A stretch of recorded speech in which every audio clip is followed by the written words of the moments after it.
Thanks again for tuning back into the channel. In this week's video, we are going to be looking at the most basic form of colour grading.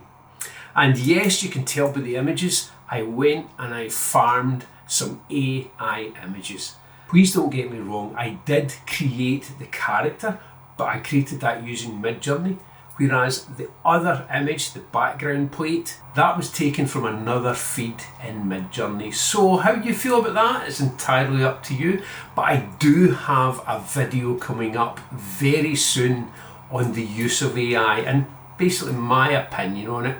Nothing new, but just to let you know how it helps me when I am creating images. When it comes to the use of AI in images, I get a dopamine hit from creating my own. And in the AI video that's coming up very soon, I'm going to show you free resources where you can grab your own images. Artist or author is the title of the video that's coming up very soon.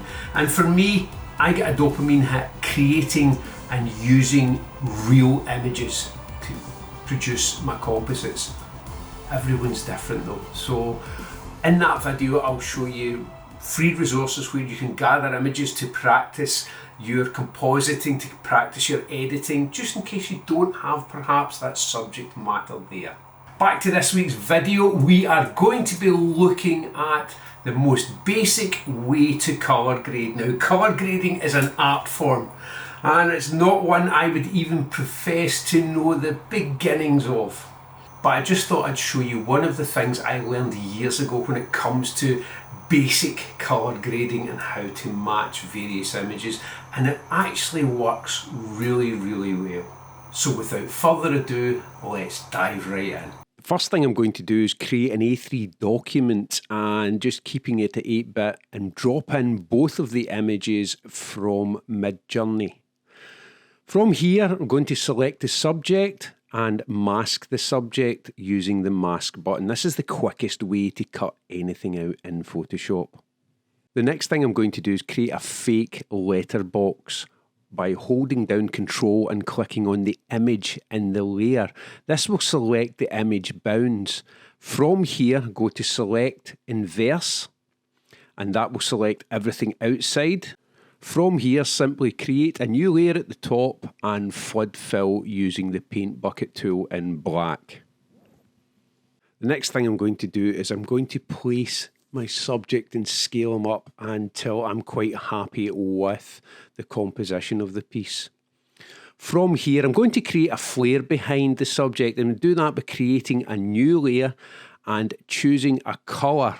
And the colour, the best way to choose the colour is using the dropper tool and choose a colour from your image and lighten it slightly. And then using the paintbrush tool, just paint in a flare behind the subject. Next, copy up the background image layer and rasterize that layer and then move it above, in this case, the subject, so that it covers everything. I'm going to colour it in red so that you know where I am. To get the overall colour for this, we're going to go into Blur Average. Now what that does is it finds the average colour of a selected area or image and fills it in with that colour.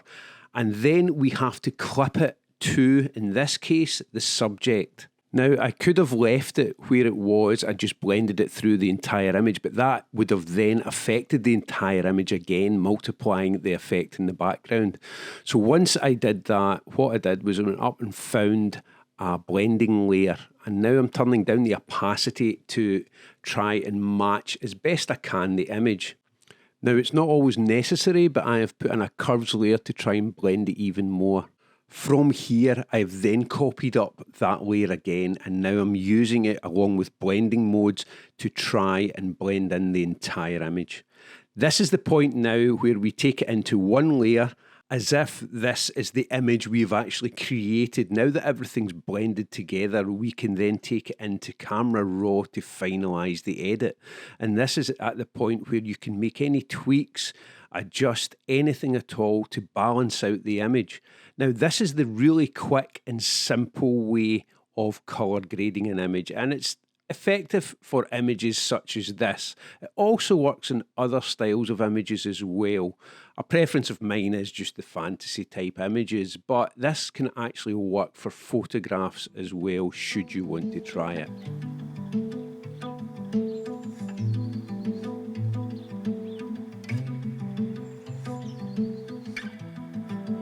So hopefully you get something from that. An average blur, you could certainly just use a solid colour and fill and then use blending modes to get an overall feel. But the reason I prefer the average blur is because it already takes the colours from the image that you are trying to blend it through. Next week's video is going to jump back to photography. I managed to get out for the first time in ages to do some photography while I was testing a lens, but I'm not going to do a lens review with it. I'm just going to look at focal blending, and again that is more Photoshop techniques. Thanks again for watching, take care, and I'll see you in the next video.